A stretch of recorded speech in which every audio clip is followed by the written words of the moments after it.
Hola, gente bonita y querida, espero que estén muy bien porque hemos terminado la temporada Spooky y vamos a dar un minuto de silencio por ella.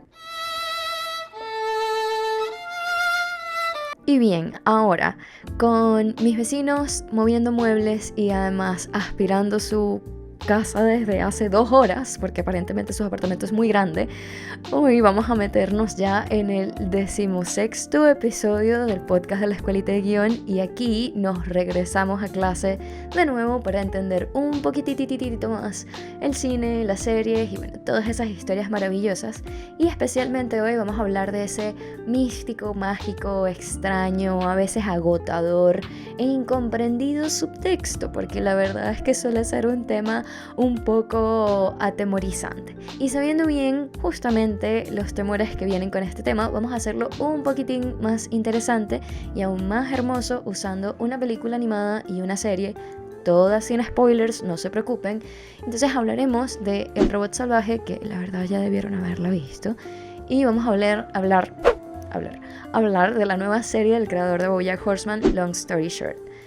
Lo cierto es que además, si te gusta lanzar indirectas por Twitter, por Instagram o por estados de WhatsApp, o si eres de las que dice The Ice chico, they never lie, pues ya la verdad sabes un poco sobre subtexto, quizás ya tienes parte del trabajo adelantado.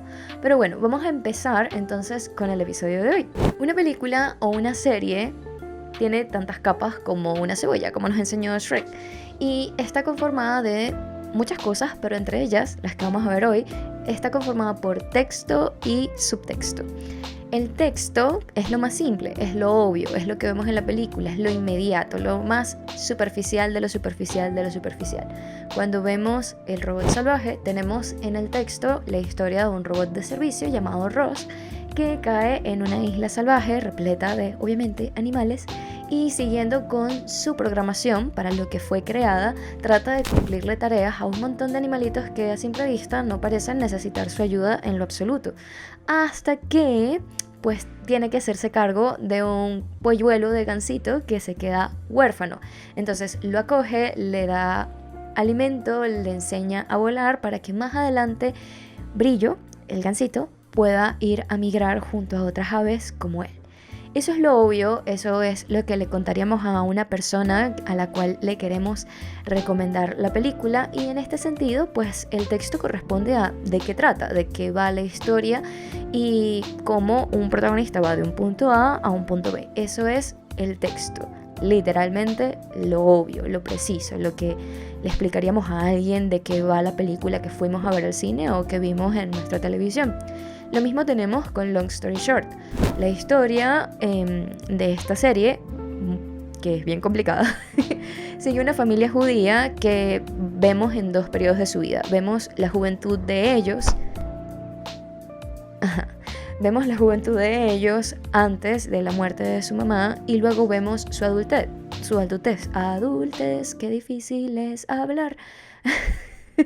Vemos su adultez que está pues llena del duelo tras la muerte de su madre, y entendiendo así cómo cada uno de los tres hermanos vive y tuvo una relación con su mamá, y ahora después de adulto, ahora que maduraron, ahora que tienen sus propias vidas, cómo van procesando esa relación tan complicada con su figura materna. De eso va la serie, pues la relación que tienen estos tres hermanos con su madre antes y después de la muerte.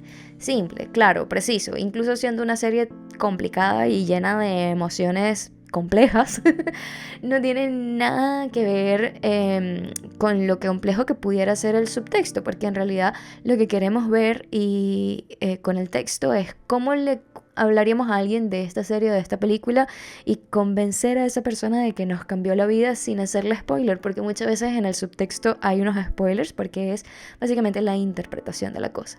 Y para explicar subtexto vamos a tomar una cita de la siempre maravillosa, linda y sabia Linda Seger de su libro Escribiendo el subtexto, lo que yace debajo, y allí ella nos dice: el subtexto no se trata solo del significado que subyace en las palabras, sino que también son las asociaciones que aportamos con diálogo y a las imágenes. Tú, como escritor, eliges las palabras, el diálogo y la descripción. Estás buscando palabras y acciones que se hagan eco y resuenen con otro significado. El subtexto así será todas las capas que enriquezcan al texto. Entonces, básicamente, el subtexto es algo que está escondidito, está por ahí en las entrelíneas. Estas son las líneas chiquitas o aquellas imágenes que se nos pasaron y es la razón por la que tenemos que ver la película por segunda o tercera vez. Pero ¿qué significa esto? Que el subtexto va más allá de lo obvio, es el mensaje escondido, es el easter egg, bueno, no tanto el easter egg, pero son esas emociones e interpretaciones que le vamos a dar a las acciones y decisiones que toman los personajes a lo largo de la trama. Se trata de algo a veces misterioso, místico, que uno siente como a través de la intuición, y es esa premisa que se nos mete en la cabeza, es la verdadera razón por la cual el escritor, el director o la directora están contando esta historia. Es como si nosotros estuviésemos viendo el agua mansa del océano y podemos decir, bueno, el agua está mansita, está sabrosa, está cristalina, pero unos metros más abajo de esas aguas mansas pudiera estar un megalodón de 15 metros cayéndose a mordiscos con un calamar gigante. Y bueno, justamente esa pelea que hay debajo de nosotros, debajo de nuestra lanchita, es el subtexto. Entonces podemos estar viendo una historia que es como el agua mansa, pero el subtexto está muy muy cargado. Entonces, siguiendo eso, vamos a ir con el ejemplo de nuestra película. En El robot salvaje estamos hablando de la experiencia materna. De hecho, hay una escena bellísima que, bueno, es también la razón por la cual uno de los padres dentro de la sala de cine suspiró, o sea, sentí el suspiro en mi nuca cuando esta escena sucedió. Y es que Ross, la protagonista, está hablando con un robot como ella y le pregunta qué debe hacer ante una tarea que no puede ser completada. Recordemos a todas estas que Ross es un robot de servicio y su principal y única misión de existencia es cumplir con tareas que le ponen a cabalidad, sin preguntarse, buscando siempre la mejor manera de cumplirlas rápida y satisfactoriamente. Y esta otra versión de ella le responde vagamente que no hay ninguna tarea que no pueda ser completada por un robot como ellas. Y a lo largo de esta conversación, Ross confiesa dos cosas maravillosas. Primero, es la primera vez que la escuchamos decir que Brillo, el gansito, es su hijo y que lo adoptó y es su cría y lo considera suyo. Pero además también Ross revela que no sabe qué hacer porque pues... Dios, estoy recordando esa escena y me muero mucho por dentro.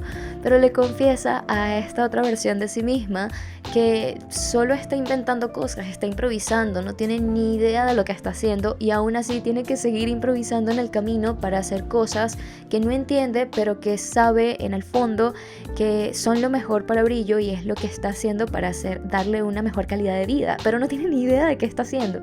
A todas estas, durante la conversación con este otro robot, le afirma que el robot, su otra versión, le afirma que no hay manera que existe una tarea lo suficientemente difícil como para abrumar a un robot con la programación que ellas tienen, porque a todas estas, ellas contienen dentro de su programación todo el conocimiento humano acumulado posible dentro de un sistema operativo súper complejo y súper desarrollado, el más desarrollado de toda la historia de la humanidad.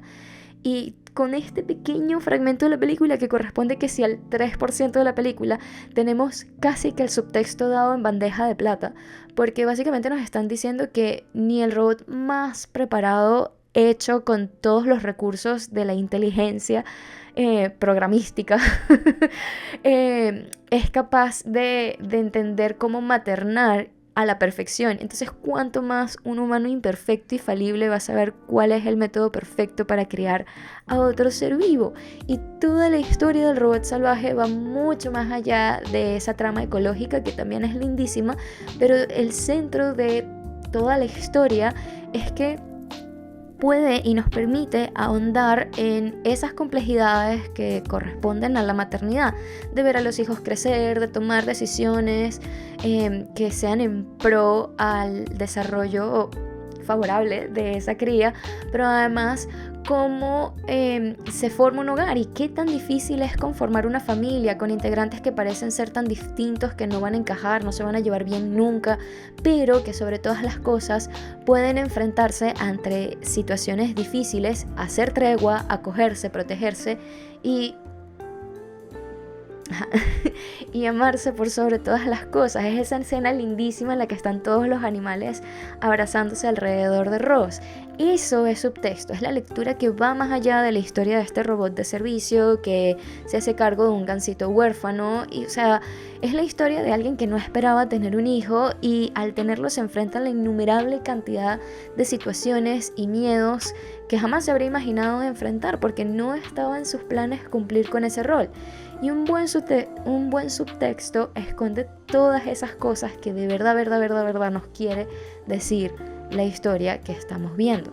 Entonces, siguiendo las palabras de la maravillosa Linda Seger, el subtexto nos lleva a preguntarnos el por qué y muchas veces no podemos responder a ello.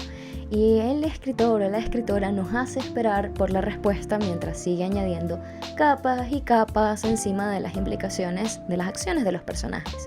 Entonces, un buen subtexto esconde aquellas cosas que de verdad nos quiere decir con la historia que estamos viendo y que además suelen ser afirmaciones incómodas, dolorosas, vergonzosas, suelen ser verdades inmensamente difíciles de admitir, que muchos de nosotros vamos a ir al cine y no vamos a esperar que la película nos vaya a hablar de lo difícil que es ser madre, incluso para muchas personas que no lo son, que jamás han tenido en mente maternar en lo absoluto, pero tenemos esa verdad incómoda de que genuinamente es muy difícil e incluso podemos relacionarlo con nuestras madres. Y esa es la idea del subtexto, que el personaje y sus acciones se sientan reales porque están cargadas de significado que no podemos señalar con claridad, o al menos no al principio, pero luego que descubrimos de qué se nos está diciendo de verdad con esta película o con esta serie, es como si nos hubiesen dado una cachetada con muchísima fuerza.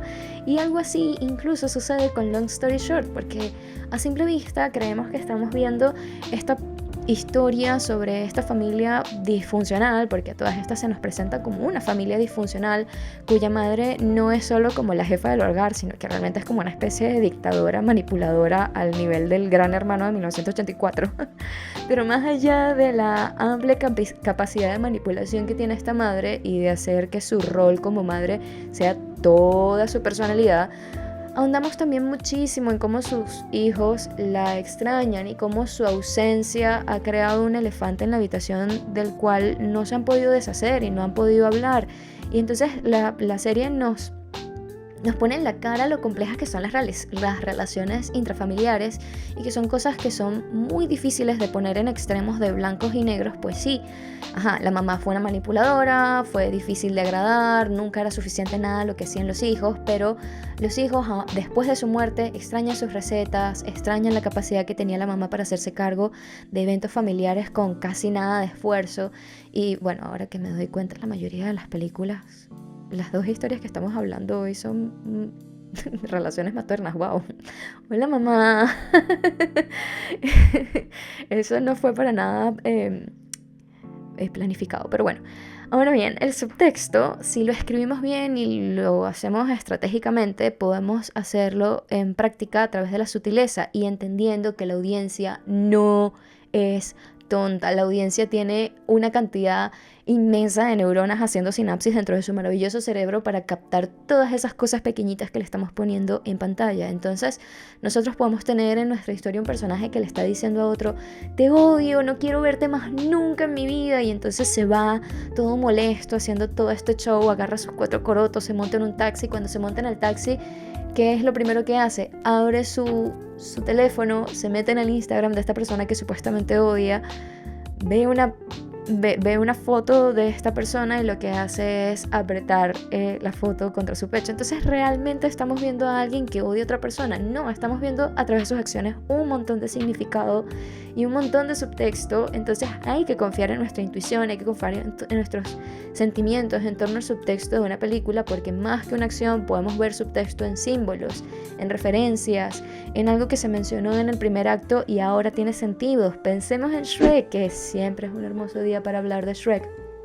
Toda la referencia que se nos hace sobre la cebolla en la película es porque nos está hablando de que nuestro queridísimo ogro es mucho más que un ogro gruñón que vive en un pantano aislado y que detesta el mundo y es solitario, inalcanzable y etcétera.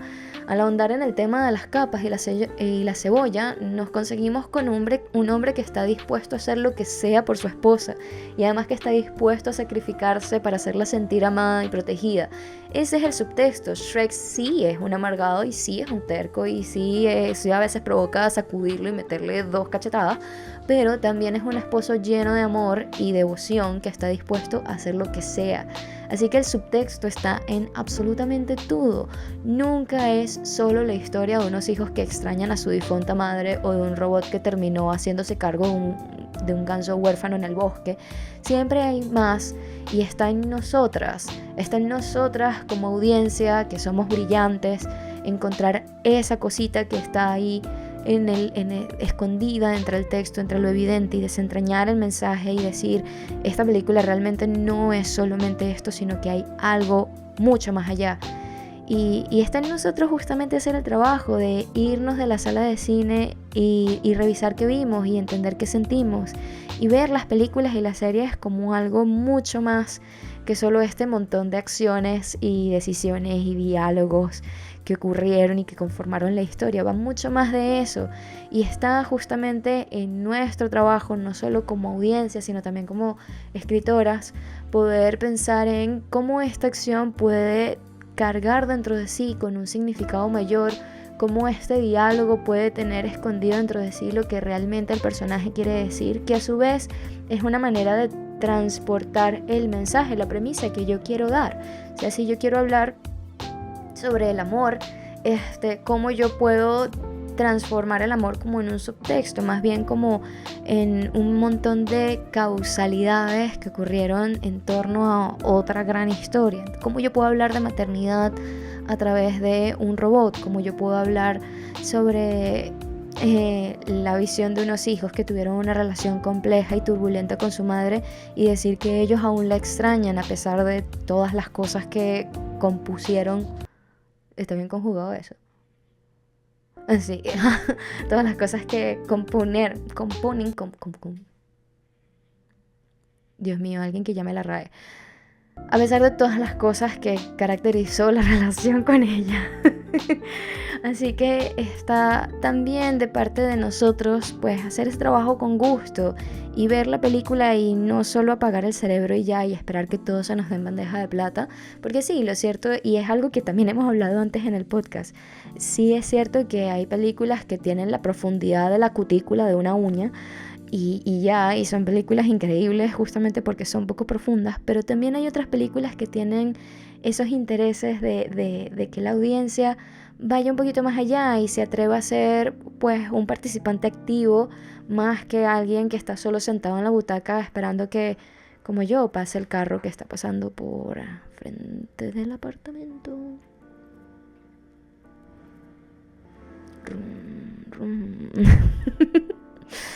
Entonces es ir un poquito más allá de eso y tener la voluntad de justamente de participar junto a la película, no quedarnos solo en eso. Y quisiera haber aprovechado este episodio para hablar de Bugonia, porque vi Bugonia esta semana, bueno, no esta semana la que va a salir el episodio, que sería hace 10 días, desde el día que salió este episodio, vi Bugonia, y Bugonia tiene tantísimo subtexto también, que es interesantísimo incluso cuando nos vamos acostumbrando a esto de que hay mucho más allá que el texto, hacer el trabajo de ir tratando de conversar con la película en el proceso. Y así es.